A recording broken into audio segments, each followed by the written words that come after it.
Greetings, geeks. Welcome to episode 778 of Geeks in Space. Joining me today, I'm Rob Commander Tacomalda. Ha ha ha, it's my name. Joining me today in pretend low Earth orbit, we have, of course, Rob Roseboom. Shut up. Hello. We have 6 of the coolest people from the 90s, and also joining them in tribute, we have Chris DeBona joining us from the year 2023. Hello, everybody. I had that trench coat, just so you know. That checks out. I had the members only jacket. I had the trench coat. What about like the teal Henley? I didn't have the teal. None of these guys are wearing combat boots or Doc Martens, though. So. It's true. Yeah, we got a hiking boot. That's true. Trench coat could have it under the level of the photo. So this hiking boot. This is the MIT Wearable Computing Club from the mid-90s. It just was making the rounds. That's the media lab behind them. Yeah, so it was making the rounds on the Reddit yesterday. And I just thought this picture was photo. I haven't seen this in 10 years. And this just all the 90s. The problem is there's only 2 fanny packs, although I give the utility belt dude big props. The guy in the middle? I think that's Starmer, although I'm not certain about that. I mean, you have to realize, with the exception of Steve Mann, like all these guys, they did really remarkable work. They went on. They did it. You know? I mean, if you were invested and enough Steve Mann, he's all right, but he was the one who went through security and they made him take off his headset, and he said that he had PTSD from it. Do you remember the story from a couple of years ago? Yeah. I do. And there's also he went too far. Well, yeah. Down the road. I don't know. Anybody who was invested enough in wearable computing in the 90s to dress like this cared enough to keep working on it for a long time. Yep. And we're still not there yet, guys. I mean, we're still not there. You're still not. Oh, how did I not notice the antenna on top of the head? Oh, the Teletubby antenna? On top of members only jacket? Shit, that is fantastic. Well, second members only jacket. I think there's 2 of them here. That is fantastic. No, the thing is, that's that looks like just a standard cellular antenna from the era.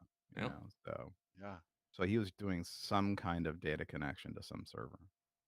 You know, I love it. I love all of this. I have to tell you, the first time I saw Justin Can, I think it was at an O'Reilly conference in like 2005 or something. He would have given these guys a run for their money on the dork. Oh, like he's running around with like an over-the-shoulder camera, a camera on his forehead, recording everything, and he's the guy who sold Twitch for like billions, right? Yep. And I'm like, geez, what a pain in the ass. You know? I was just as dorky as these guys. I got no illusions. Yeah, no, we were all dorky. Yeah. And, you know, mad props to some of them too. There's some really remarkable computer scientists in this picture. So. Anyway, that just made me happy. I wanted to tease their fashion and also say I am one of them. What am I gonna do? Yeah, I don't really have it in me to tease their fashion because I mean in the 90s, you didn't wear a members only jacket. Man. Well, it's more about all of the gadgets in their fanny packs, belts, and mounted to their skulls. Oh, you think I didn't want a cording keyboard? I wanted all of those things. I wanted to be them. I bought lots of nonsense of AR and VR gear. I still buy that garbage, man. I'm still dreaming for the day. Yeah. All right. The next one that we have on the list actually is the D&D Monster Manual that wants to save real-life animals from extinction, and I shared this for Rob. Yeah, tell me about this. You posted this? I did. Somebody made a parody kind of the Monster Manual, but it's with extinct or near extinct animals, and they're raising money. And with better art than the original Monster Manual. Yeah, I thought this was a neat idea. Huh. This seems like the sort of thing that if Rob hadn't just had his birthday party, and then we could have got him this as a birthday present. Yeah. The other thing that was kind of Monster Manual related that I wanted to mention was that yesterday I saw Shazam 2. Oh, what did you think of it? Well, I think our professorial friend summed it up fairly by saying there's a few good gags, and the movie itself isn't that great. There are 2 really funny, legitimately funny parts that I laughed out loud in the full IMAX theater with 2 people in it. I was so mad. Wow, I was so mad. I thought that finally, after all of these years of trying, I'd be getting to see an IMAX movie with the only person in like the 1,000 chair auditorium. But today was not that day, or yesterday was not that day. It was not to be today. But what I did want to say is, and Rob, I look forward to when you see this movie, because I know you will, even though it's not particularly good. The finale is the Garbage? Actually, I enjoyed the third act of this movie. I enjoyed the opening action sequence and the closing action sequence just fine. And I hated the closing sequence for Wakanda Forever. Oh, it's awful. That was this. I enjoyed this more than Wakanda Forever. Just for framing, but the finale has I guess the Greek gods. The Shazam is kind of maybe Egyptian inspired. Black Adam is Egyptian inspired, but they've got their mythologies, right? Well, Shazam's inspired by that music recognition app, Yeah. Yep. Yeah. Gains all the power of Tina Turner. Or Ike Turner. Yeah. He gets +5 versus 2. No, stop. Oh stop. no. Not okay. Not okay. Depends on if you want to dance or slap. Yeah. Oh, that's so awful. So anyway, what I wanted to say is that in the final sequence, they summon a lot of monsters. And because the bad guys, I think, are all kind of Greek pantheon inspired. The Daughters of Atlas. The Daughters of Atlas. They summon monsters that, to me, look like the designers of the monsters sat down and said, I want to make these look like the monsters that you think that they look like. It's not like most of the time when you make a horror movie now and you're like, I'm going to put mermaids in it. So you make them all like they're covered in knives and they're purple and like everything about them is just weird, right? Like, cause you got to make it look edgy and modern. There's a minotaur that looks like what I think a minotaur should look like. And there's a unicorn that looks like what I think a unicorn should look like. The monsters. It's got the extra butthole. Is that what you're saying? Yeah. Well, no. Rob always pictures unicorns with an extra butthole. Most creatures. Sometimes 6 or 7. I mean, who doesn't know this about Rob? Mm-hmm. Famously. Anyway, I just thought the creature design during the final sequence was like it. I'm not even saying that it's good or bad. It looks like what I think things should look like. Sort of like how when in the first Lord of the Rings movies, I felt like the orcs looked like what orcs should look like. Yeah, they were good. The trolls looked like what trolls should look like. Now, if you make a movie like that, you give them horns and antennas, and you put and you make sure they have a little cording keyboard so that they can give people crap online. Members only jackets. No, I'm more like troll, like an internet troll. Yeah. The same. Anyway, the movie's totally worth watching if you like silly kid schlock. If you like movies. If you like movies. I mean, of course I'll watch it. It's a superhero movie. You have to watch them all. Of course. It's the promise. Yeah. You know what I watched last night, though? And I showed this to my 13-year-old. We watched The Stuff. I love The Stuff. I also love The Stuff. Thank you. Isn't that a gem in the rough? That is a movie you recommended to me, and it goes up there. What I've discovered about my kid is he needs his horror to be a bit absurd. It's got Brooke Adams. It's so good. And oh, I remember the cover of this. That line where is this the Grey Goo movie? Is it like proto? Yes, it's basically about sort of alien yogurt, sentient yogurt. Yeah, that. But the scene where the little kid sits with his parents and they've been up all night and the father is like, "We don't need to sleep now that we're eating properly." Yep, is burned into my mind forever because I thought that was such a fantastic line for kind of an iffy movie. That line I just thought was hilarious. And throughout the whole movie, they have the little inserted commercials where you can see the marketing behind the stuff.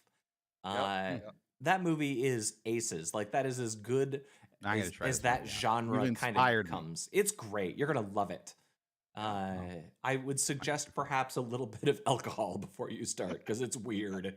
And sort of low expectations because it is a very low budget sci-fi horror movie.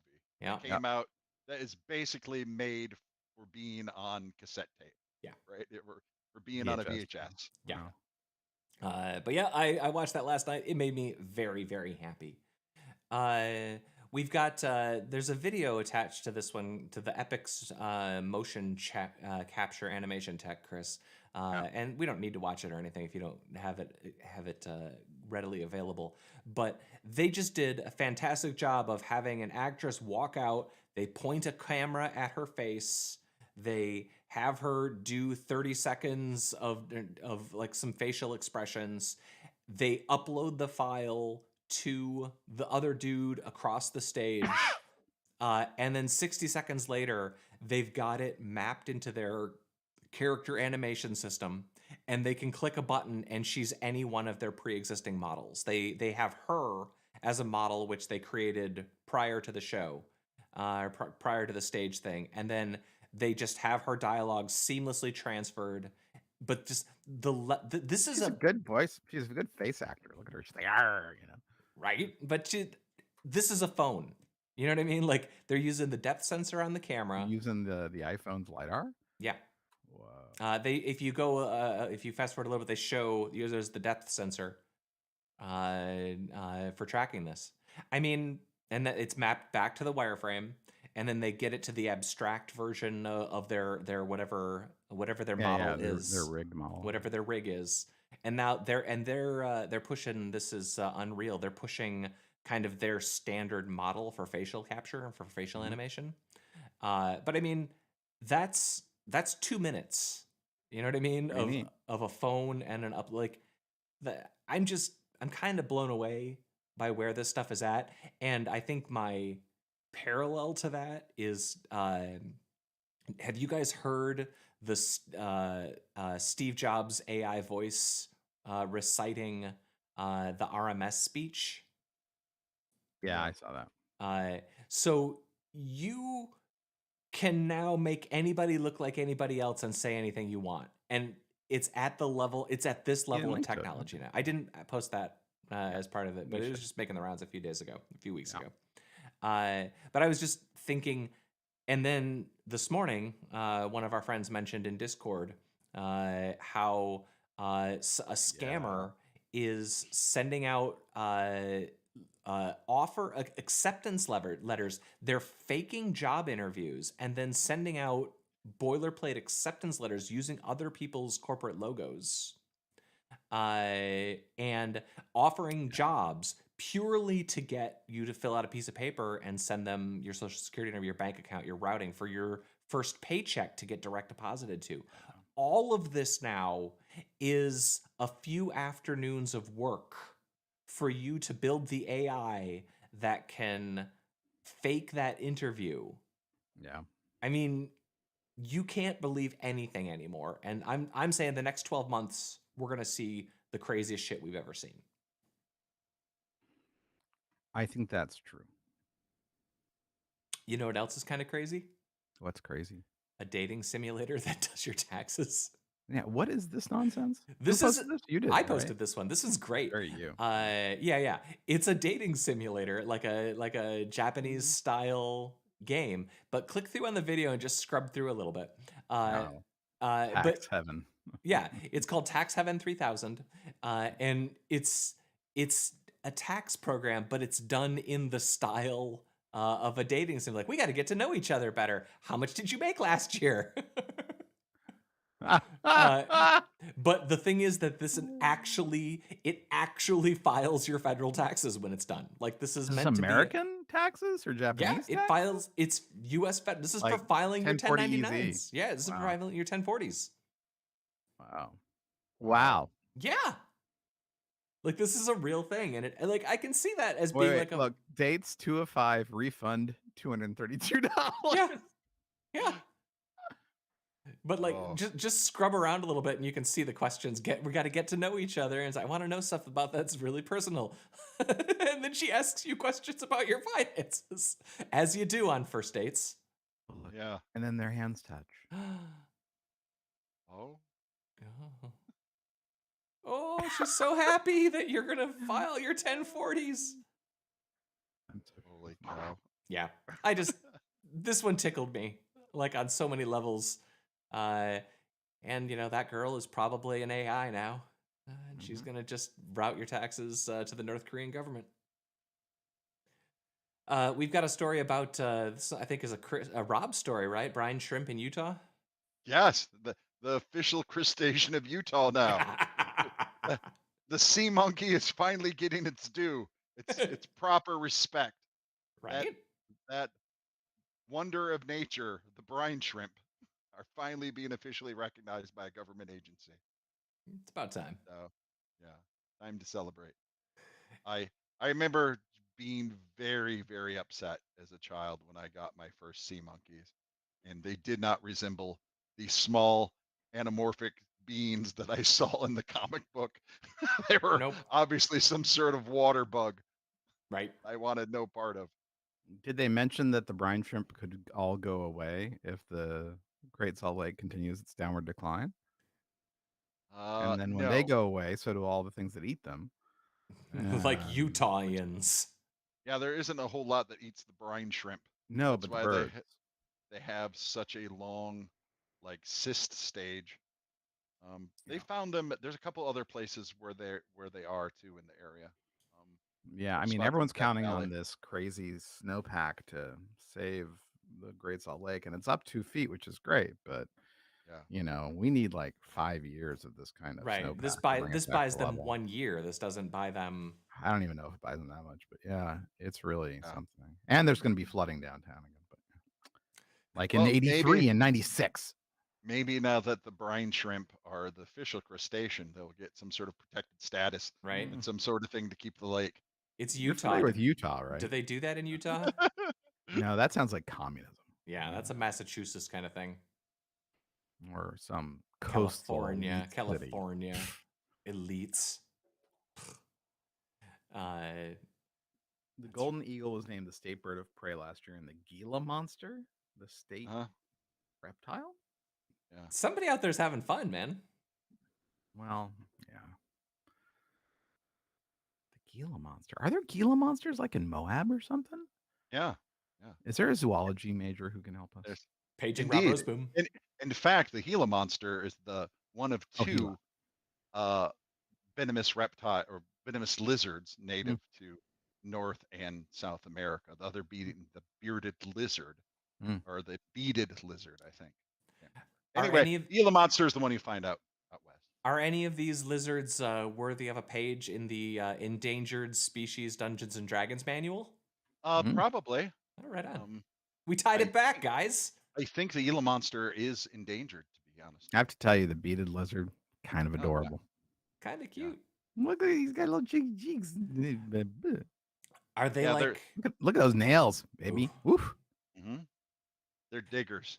Do they have all the weird mouth bacterias like the Komodo dragons that if they bite you, you die? So now they think Komodo dragons don't have that bacteria. Oh, really? Because a guy found that what they're actually doing is producing. No, they're producing venom.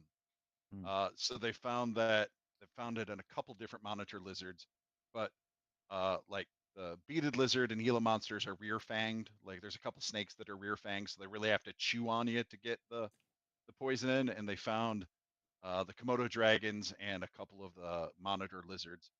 Their poison just sort of leaks out, so it isn't put into the system quite as efficiently as a rear fanged lizard or snake, and certainly not as efficiently as the poisonous snakes you're used to with the big fangs in front, the hypodermic needles. Cobra Turns Commander. out that's a really good way to get your venom inside a thing. A poke? Yeah. Yep. So anyway. Right on. We have the story about the 3D printed rocket that almost made it. This is yours, Chris? Yeah, it made it to its second stage. That's pretty good. That's halfway there. Well, I don't know how many stages it has. I mean, 37. Oh, so it's 1/37th of the way. Yeah, they got a ways to go. But it's close. Off. Yeah, like got into the air and. Yeah, I mean the fact that it didn't blow up, cool. Nothing super bad happened right away. That's great. Yeah, and it's 3D printed for God's sake. Right? I can't even get my things to be 3D printed and not be covered in little lines. That's not true. I don't have a 3D printer. Oh, that's something you can fix. I could. Yeah, no. What's really cool is how they build these. I mean, they're literally 3D printed, right? Yeah, they're So neat. The they videos are print the cool. whole thing in like a big, left. And it's really cool. Yeah, that whole technology is really neat. But like we've got a couple of different kind of racing companies in the space, right? When is SpaceX gonna launch their fully Starship? stacked Starship that they claim is gonna go all the way around the Earth? Because they've been saying that now for like 2 years. I don't know, man. I just don't know. Is it ever? I don't.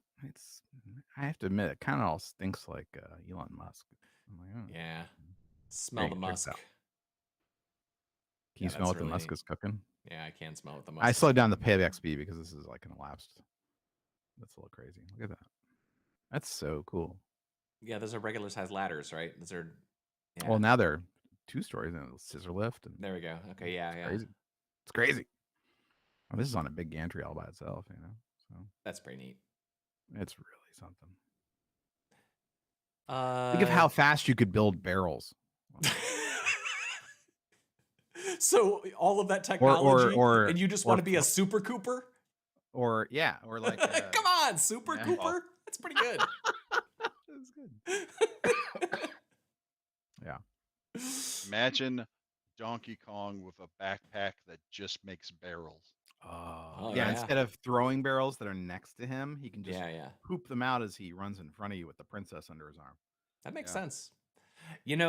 Speaking of Mario, before watching Shazam, Mario movie come out? Before they watched Shazam, they showed a different Mario trailer, and I'm not telling you that I want to see this movie at all. It's okay. But every trailer that I've seen so far made me actively think less of a potential Mario movie. But the trailer that I saw in the theater made me think, okay, fine. If you like the video game, maybe you'll think this is fun. So for what it's worth, trailer you saw the final. I'm not actually sure what trailer I saw, but it was in front of.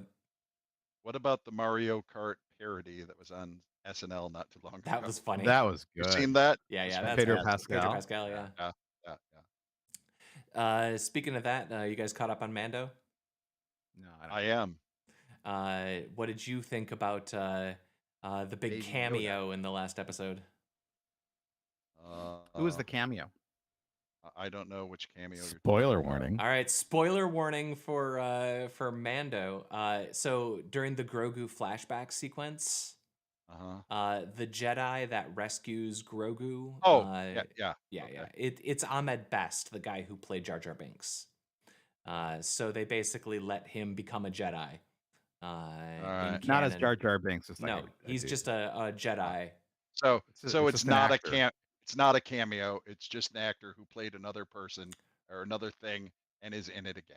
I mean, yeah. I think using the word cameo loosely, but it was a kind of a tribute, right? The internet dunked on that guy for 20 years. Sure. And now he gets to just play a cool Jedi. And rightfully so. Well, it wasn't his fault that the character was awful. Yeah. Yes. On the list of awful things, we can talk about the prequel. I don't know that I put that much blame in his lap. Yeah, I guess. But he's spoken a lot about how the fandom really dumped on him for years and years and really made his life miserable. In the last 10 years, he's kind of like people have turned around on that. They've kind of, I guess that generation grew up and was like, hey, maybe we shouldn't be dick to actors because like they're just doing what they're told. Or they saw the rest of that trilogy and was like, oh, okay. Yeah. Even when there's only a couple of Jar Jar scenes per movie, it's still awful. Yeah, never mind. Who was the boss of the Jar Jar town? Who was super offensive? Oh yeah, the Gungan King or whatever. The Gungan King. Yeah. And are we caught up on Picard? Because I only got it halfway through the episode this week. Are you enjoying it? Yeah, I'm caught up on Picard.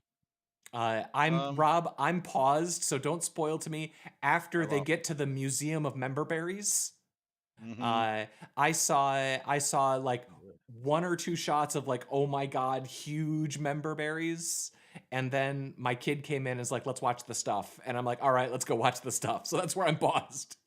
Did you get far enough to see who's in control of the museum? The person from the old show? Yes. I did, assuming there's not a different person in charge of the old show. Then yeah, I saw it. That's LaForge. Yeah, yeah. So more old cast members show up. Oh, can't wait. By the end, and the way they integrate them is hokey to say the least. They have a sequence where they go through all of the old starships. Yeah, that's where I stopped. Oh, okay. So you saw that they weren't all Federation starships either, right? Yes. I saw that they introduced the Star Trek IV Bird of Prey. And that's where I'm paused. So I don't know what happens next. But this whole season is, to me, just like an apology for the first two. Yeah. The Star Trek The Next Generation fan service is all it is. For sure. Whoever, I don't know if he was in charge of that or not, by saying like, hey, this last season of this awful fucking show, I want to get the entire cast in.